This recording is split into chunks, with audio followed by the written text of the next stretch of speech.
This is Master Your Mindset with Coach Mark. Hey guys, welcome back to another Thursday episode, a short microcast. And today is going to be another powerful one because I talked recently about how leadership is changing. And I had a lot of people reach out to me and they're like, well, what are you talking about leadership is changing? Leadership is not changing. And it 100% is. So I really wanted to put together a podcast for you because I want to share how it's changing so that you're not left behind using the old methods that might not be working. Here's the thing, guys. When I say leadership is changing, I always want to make sure that I check in with this first part, all right? And that is like, if you are leading and what you're doing is working, please don't feel the need to change it. But if what you're doing is either not working or it's not as effective as it used to be, I want to let you know that there's nothing wrong with you. It's just different skills need to be not only identified, but learned in order for you to become that best version of yourself. Here's the thing. When we have all of this personal growth and training, it is amazing, right? But at the same time, when we start taking those actions, when we start learning those skills, we start developing those confidence, right? Guess what? The people that we lead start to understand and they start to have the bird's eye view of actually what's going on.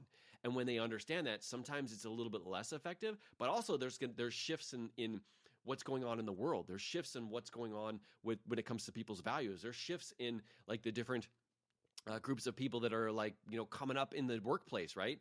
And if we aren't open to like meeting people where they are and making adjustments so that we can effectively lead them, then we use the old versions. And let me tell you that is not the most productive way, and you're not going to make the biggest impacts. As a matter of fact, you're going to be butting up against a whole lot of things that are set in stone and then pointing to the outside saying that that's the reason why. If you've ever heard people talk about like people's generations and how it's changing and all that stuff, that means that we're pointing to the outside world and really we're unwilling to change our strategies to really effectively lead people. And that's what I want to do for you guys today. I really want to talk about these three different ways that it's changing, all right? But I want to start off with a couple things. When it comes to leading, one of the things that I want you to really make sure is that it doesn't matter where you are in the chain of command, because a lot of times what used to be what people termed as leader is it was the person who was at the top of the mountain, right? It was the person who was like in charge of everybody. And one of the things that I really do believe is changing and it's been changing for a long time is the power of the people in the middle. There's so much power in the people who are in the middle of the chain of command because they can lead up, they can lead down, and it's really like you have much more power in any area of the chain of command than you used to be. It used to be that you were at the top, and from there, you would just funnel everything down. And the way that I've seen it, even in the police field, even in the business, even in all of these different aspects, is you can actually influence people up and down the chain of command, which is an amazing thing to do when you know that you're able to influence people. And it doesn't matter what your rank or what your status is or however many leadership books you've read, you have the ability of influencing people, all right? So when we get into these three different strategies, I always want you to remember that, all right? You don't have to be the person who's at the top of the mountain before you can effectively lead. As a matter of fact, you're always leading yourself. You're leading people at home and you're leading people at work. Even if you don't think you are, you 100% are. There are people who are trying to get up to your level, but also you're leading people above you based off of your actions and the skills and strategies and stuff that you're implementing as a leader, okay? All right, so here's the three ways that leadership is changing. Number one is it's no longer just about leading at work. It's no longer just about leading at work. I talked about this a little bit on Monday's podcast, and that is like, I'm so freaking proud that it's not just about leading at work anymore. Like that used to be it, right? If you were a great leader at work, then that means you were a great leader. However, a lot of us have seen that where people are really great leading at work and their life at home is falling apart. And we've decided, at least I have, and a lot of the people that I've talked to, that that's not good enough. That's not good enough in terms of a leader anymore. Just leading effectively at work does not mean that that person is somebody that we want to emulate. As a matter of fact, for me personally, I always make sure that when I see people who are leading in business and they're successful, that I look at their family life, that I look at their health. Because if they can't lead themselves and they're not as healthy as they possibly can, not because they have to be able to like run a beast Spartan race, no, because they're like really focusing on becoming a healthier version of themselves, doing so in a healthy way, right? Not leading at work. by, doing all of these things that are bad for your health in order for you to lead at work. That's not for me. That's not actually being an influential leader. That's just leading in one area of your life. But really understanding that it's not just about leading at work. It's also about leading yourself and leading at home.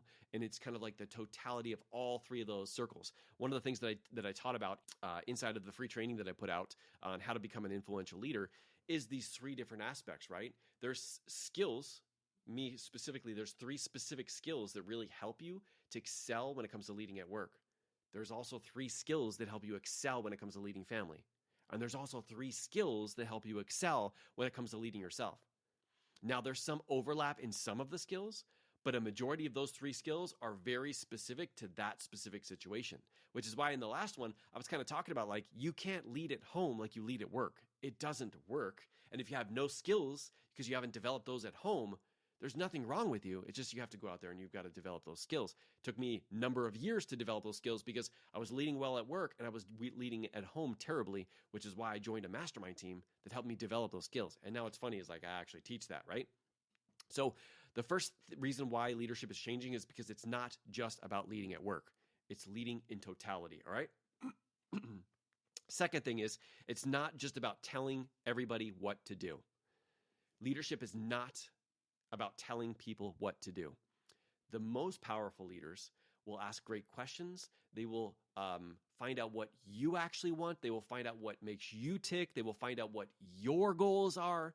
And they will make sure that the actions that you're taking are in congruence with what you want and what the team, what the company, what the department, whatever that team goal is, that it's in congruence with that.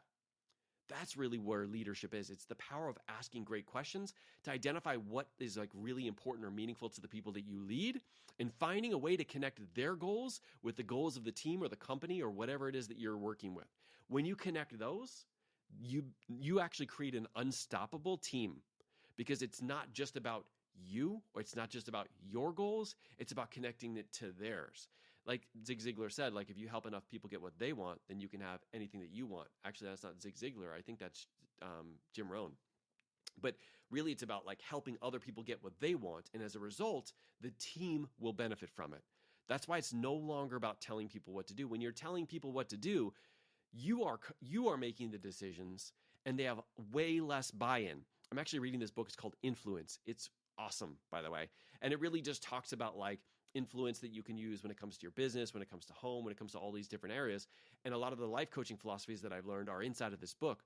But one of the things that he talks about is he talks about like this need to want to be consistent. Like once you take those specific actions and make a decision, that after that, you will have even more buy-in for yourself to continue taking those actions.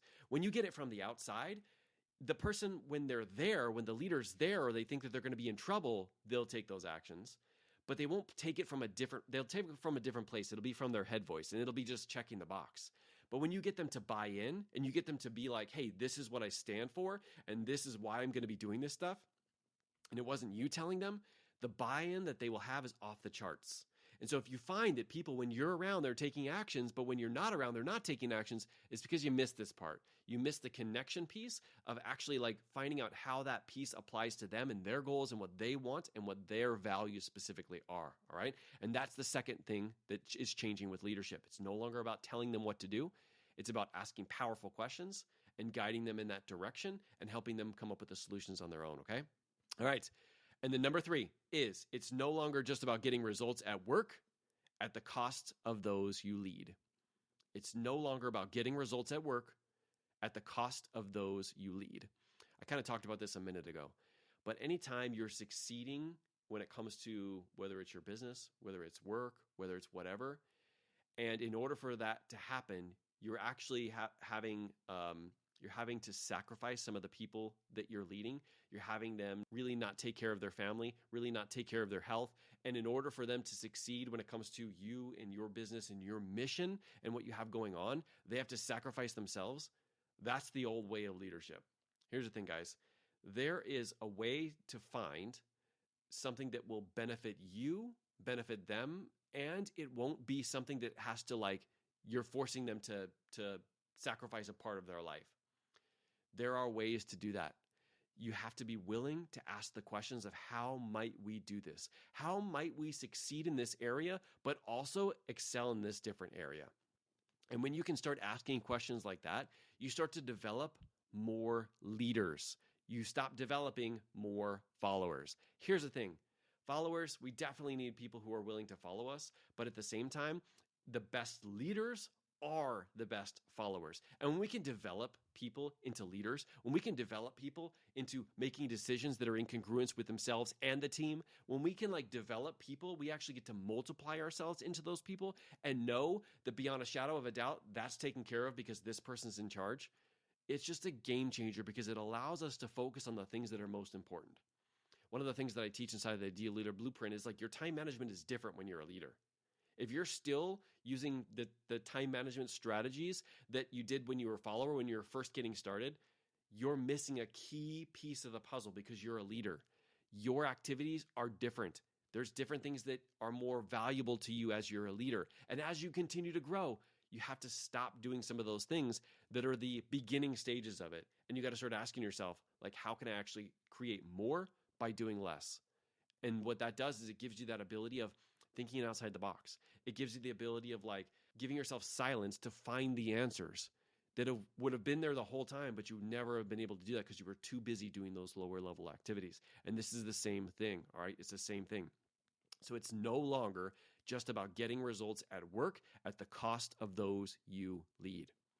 That is what I mean has changed about leadership. And if that's something that you're okay, I did not realize that this is kind of going on. I'm kind of struggling in one of these three areas that I kind of just talked about. Know that there's nothing wrong with you as a leader. It's just some new skills for you to develop. Of course, if I could help, please reach out and let me know. But whenever we have skills to develop, first off, you identify what those specific skills are. And second off is you find somebody or something to plug into to help you develop those skills. And let me just add a third one. It has nothing to do with you. And I talked about that before. It's just a skill. If you were playing baseball and you decided to switch over to basketball, you wouldn't think that you're not as good as a human because you're playing basketball with the same skills you've learned as playing baseball. No, you've got to develop those skills, and this is no different, okay? All right, leaders, I appreciate you so much. Please take these three to heart. Don't beat yourself up with them. There's no shame. If there's any shame and that's how you're leading yourself or leading others, that is the wrong method. Remember, there's a place in there that you will find that not only will help benefit you, but it'll help benefit your team. It'll help benefit your leader. It'll help benefit everybody. And if you're willing to ask those questions, which I know you are, you're going to find those answers, okay? All right, I appreciate you guys so much, and I will see you guys on Monday. Bye, everybody.